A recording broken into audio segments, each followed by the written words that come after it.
श्रीमद् भागवत महापुराण दशम स्कंद अध्याय 27। श्री कृष्ण का अभिषेक।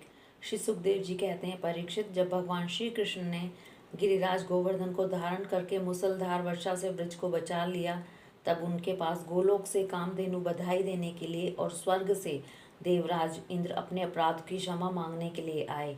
भगवान का तिरस्कार करने के कारण इंद्र बहुत ही लज्जित थे, इसलिए उन्होंने एकांत स्थान में भगवान के पास जाकर अपने सूर्य के समान तेजस्वी मुकुट से उनके चरणों का स्पर्श किया। परम तेजस्वी भगवान श्री कृष्ण का प्रभाव देख सुनकर इंद्र का यह घमंड जाता रहा कि मैं 3 लोकों का स्वामी हूँ। अब उन्होंने हाथ जोड़कर उनकी स्तुति की। इंद्र ने कहा, भगवान, आपका स्वरूप परम शांत, ज्ञानमय, रजोगुण तमोगुण से रहित एवं विशुद्ध अप्राकृतिक सत्वमय है। यह गुणों के प्रवाह रूप से प्रतीत होने वाला प्रपंच केवल मायामय है, क्योंकि आपका स्वरूप न जानने के कारण ही आप में इसकी प्रतीति होती है। जब आपका संबंध अज्ञान और उसके कारण प्रतीत होने वाले देह आदि से है ही नहीं, फिर उन देह आदि की प्राप्ति के कारण तथा उन्हीं से होने वाले लोभ क्रोध आदि दोष तो आप में हो ही कैसे सकते हैं। प्रभु, इन दोषों का होना तो अज्ञान का लक्षण है। इस प्रकार यद्यपि अज्ञान और उससे होने वाले जगत से आपका कोई संबंध नहीं है, फिर भी धर्म की रक्षा और दुष्टों का दमन करने के लिए आप अवतार ग्रहण करते हैं और निग्रह अनुग्रह भी करते हैं। आप जगत के पिता, गुरु और स्वामी हैं। आप जगत का नियंत्रण करने के लिए दंड धारण किए हुए दुस्तर काल हैं। आप अपने भक्तों की लालसा पूर्ण करने के लिए स्वच्छंदता से लीला शरीर प्रकट करते हैं, और जो लोग हमारी तरह अपने को ईश्वर मान बैठते हैं, उनका मान मर्दन करते हुए अनेकों प्रकार की लीलाएं करते हैं। प्रभु, जो मेरे अज्ञानी और अपने को जगत का ईश्वर मानने वाले हैं, वे जब देखते हैं कि बड़े बड़े भय के अवसरों पर भी आप निर्भय रहते हैं, तब वे अपना घमंड छोड़ देते हैं और गर्व रहित होकर संत पुरुषों के द्वारा सेवित भक्ति मार्ग का आश्रय लेकर आपका भजन करते हैं। प्रभु, आपकी एक एक चेष्टा दुष्टों के लिए दंड विधान है। प्रभु, मेरे ऐश्वर्य के मत से चूर होकर आपका अपराध किया है, क्योंकि मैं आपकी शक्ति और प्रभाव के संबंध में बिल्कुल अनजान था। परमेश्वर, आप कृपा करके मुझ मूर्ख अपराधी का यह अपराध क्षमा करें और ऐसी कृपा करें कि मुझे फिर कभी ऐसे दुष्ट अज्ञान का शिकार न होना पड़े। स्वयं प्रकाश इंद्रिय अतीत परमात्मन, आपका यह अवतार इसलिए हुआ है कि जो असुर सेनापति केवल अपना पेट पालने में ही लगा रहे और पृथ्वी के लिए बड़े भारी भार के समान बन रहे हैं, उनका वध करके उन्हें मोक्ष दिया जाए। और आपके चरणों के सेवक हैं, आज्ञाकारी भक्तजन हैं, उनका अभ्युदय हो, उनकी रक्षा हो। भगवान, मैं आपको नमस्कार करता हूँ। आप सर्वंतर्यामी पुरुषोत्तम तथा सर्वात्मा वसुदेव हैं। आप यदुवंशियों के एकमात्र स्वामी, भक्त वत्सल एवं सबके चित्त को आकर्षित करने वाले हैं। मैं आपको बार बार नमस्कार करता हूँ। आपने जीवों के समान कर्मवश होकर नहीं, स्वतंत्रता से अपने भक्तों की तथा अपनी इच्छा के अनुसार शरीर स्वीकार किया है।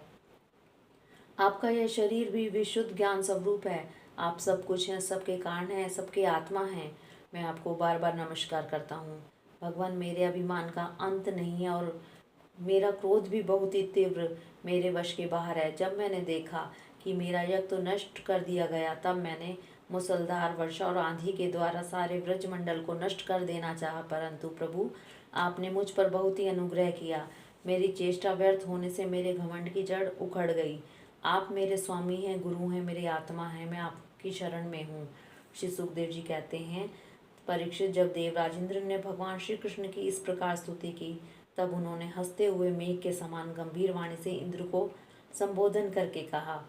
श्री भगवान ने कहा, इंद्र, तुम ऐश्वर्य और धन संपत्ति के मत से पूरे पूरे मतवाले हो रहे थे, इसलिए तुम पर अनुग्रह करने के लिए ही मैंने तुम्हारा यज्ञ भंग किया है।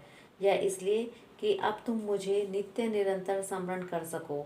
जो ऐश्वर्य और धन संपत्ति के मत से अंधा हो जाता है, वह यह नहीं देखता कि मैं काल रूप परमेश्वर हाथ में दंड लेकर उसके सिर पर सवार हूँ। मैं जिस पर अनुग्रह करता हूँ, उसे ऐश्वर्य भ्रष्ट कर देता हूँ। इंद्र, तुम्हारा मंगल हो। अब तुम अपनी राजधानी अमरावती में जाओ और मेरी आज्ञा का पालन करो। अब कभी घमंड न करना। नित्य निरंतर मेरी सन्निधि का, मेरे संयोग का अनुभव करते रहो। अपने अधिकार के अनुसार उचित रीति से मर्यादा का पालन करना। भगवान इस प्रकार आज्ञा दे ही रहे थे कि मनस्विनी कामधेनु ने अपने संतानों के साथ गोप वेशधारी परमेश्वर श्री कृष्ण की वंदना की और उनको संबोधित करके कहा, सच्चिदानंद स्वरूप श्री कृष्ण, आप यह महायोगी योगेश्वर हैं। आप स्वयं विश्व हैं, विश्व के परम कारण हैं, अच्युत हैं। संपूर्ण विश्व के स्वामी आपको अपने रक्षक के रूप में प्राप्त कर हम सनाथ हो गई। आप जगत के स्वामी हैं, परंतु हमारे तो परम पूजनीय आराध्य देव ही हैं। प्रभु, इंद्र त्रिलोकी के इंद्र हुआ करें, परंतु हमारे इंद्र तो आप ही हैं। अतः आप ही गो, ब्राह्मण, देवता और साधु जनों की रक्षा के लिए हमारे इंद्र बन जाइए। हम गोएं ब्राह्मण की प्रेरणा से आपको अपना इंद्र मानकर अभिषेक करेंगी। विश्वात्मन, आपने पृथ्वी का भार उतारने के लिए ही अवतार धारण किया है। श्री सुखदेव जी कहते हैं, परीक्षित, भगवान श्री कृष्ण से ऐसा कहकर कामधेनु ने अपने दूत से और देव माताओं की प्रेरणा से देवराज इंद्र ने ऐरावत की सूंड के द्वारा लाए हुए आकाश गंगा के जल से देव ऋषियों के साथ यदुनाथ श्री कृष्ण का अभिषेक किया और उन्हें गोविंद नाम से संबोधित किया। उस समय वहां नारद, तुमरु आदि गंधर्व, विद्याधर, सिद्ध और चारण पहले से ही आ गए थे। वे समस्त संसार के पाप ताप को मिटा देने वाले भगवान के लोक कमला बह यश का गान करने लगे और अप्सराएं आनंद से भरकर नृत्य करने लगी।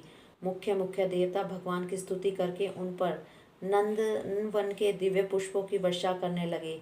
तीनों लोकों में परमानंद की बाढ़ आ गई और गौओं के स्तनों से आप ही आप इतना दूध गिरा कि पृथ्वी गीली हो गई।